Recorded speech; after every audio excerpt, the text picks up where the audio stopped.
Maraming mga tao ang nagtatanong kung magkano talaga ang mga inuupa namin dito na mga bed space, partition, mga loft type, saka mga room for rent. Saka ang presyo naman talaga ay nakadepende sa location. Pag nasa city ka ay medyo may kamahalan talaga ang bayad.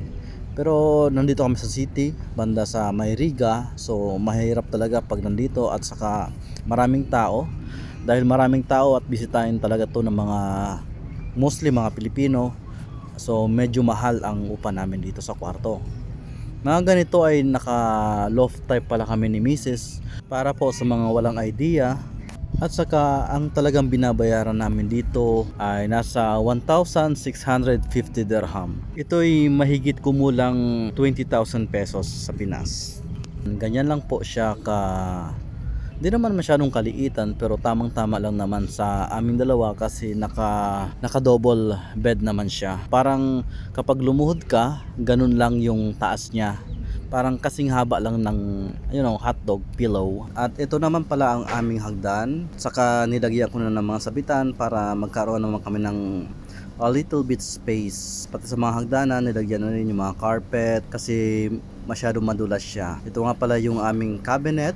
Yan, pinagsisiksik na lang namin yung mga pwedeng siksik dyan kasi no choice na kami, kaya halo-halo na lang yung mga nakalagay, kaya no choice na kami kundi ilagay na lang lahat. Cute naman siya, ayos naman, maganda. Kung hindi talaga magtitipid, hindi talaga kakayanin ng budget, lalo na kung saan pa tayo pupunta, bili dito, bili doon. Anyways, balik tayo sa to, hindi pa nga kami nakakapaglinis dyan eh. Saka yung mga lalagyan na yan, binili lang namin yan ng paisa-isa para may malagyan. So kada bili namin ng isa, ng kada bili ng mga kung ano-ano, bibili kami ng isang lalagyan. Tapos pag dumami ng dumami, so dumadami din yung lalagyan namin. Ito nga pala ang aming balcony.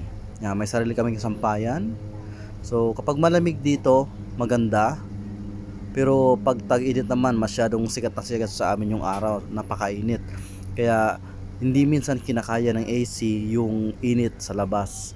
Minsan ginagamit namin yung electric fan, kaya bumili kami. Kita naman natin na malawak naman yung kwarto. Yan, ang nakakadagdag lang talaga is yung mga gamit. Yan, sige, sa labas naman tayo at titingnan natin kung ano labas. Ito nga pala ang katabi naming kwarto. So parehas kami ng size. Dito naman tayo sa kabila. Ito sa labas, sa pagkalabas dito may sala, at sa left side ko ay may kwarto din. At ito ang aming kusina. Yan, provided naman lahat ng mga kailangan, yung washing, oven, yung refrigerator, yung lutuan. Lipat naman tayo sa kabila, sa labas. Ito nga pala ang sa gitna. Ito nga pala yung common washroom namin. At dito naman sa kanan ay room yung inupahan niya. Nakadepende din ang presyo sa kung gaano kaluwag ng kwarto. For example, ganito ay nasa 2,500 dirham to 2,700, like around 35,000 kulang-kulang ang binabayad. So dito naman sa kabilang kwarto, may dalawang kwarto dito ay partition. So ordinary partition siya at hindi naman siya yung tipong loft type. Ito naman sa bed space ay magkaiba yung bayad ng taas at sa kababa. Mostly taas naman ay nasa 600 at ang baba ay nasa 700 mostly. Depende pa yan sa building kung bago siya. Ayan, sa ngayon, yan po muna ang maibabahagi ko. Marami pong salamat sa mga nanood at nakinig ng aking vlog. God bless.